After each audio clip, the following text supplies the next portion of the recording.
They reached the apartment building, its facade crumbling, windows shattered, graffiti scrawled across the brick walls. It looked like a place where lives unraveled.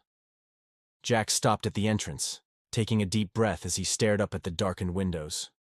"You sure about this?" Frankie asked, his brows furrowed, his fists clenched at his sides. Jack didn't answer right away. Was he sure? No. But it didn't matter. He was in now. There was no backing out. "Yeah," he finally said, more for himself than for his friend. The three of them entered the building, their footsteps echoing through the narrow hallway. The stench of damp and mold clung to the air, mixing with something worse, something rotten.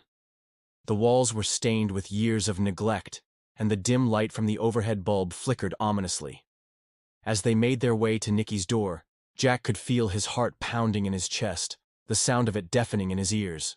He glanced at Frankie, who nodded slightly, a signal that he was ready. Tony stayed a step behind, his hand in his jacket pocket, his fingers wrapped around the handle of a gun they hoped wouldn't have to be used.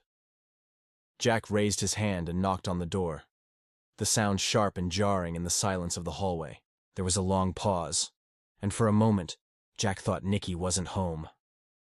But then the door creaked open, just a crack, and Nicky's face appeared in the dim light, his eyes bloodshot and wild.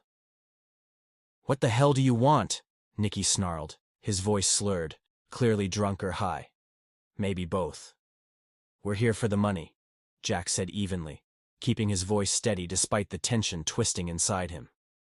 Nicky laughed, a harsh, bitter sound. "Money? You think I got your money?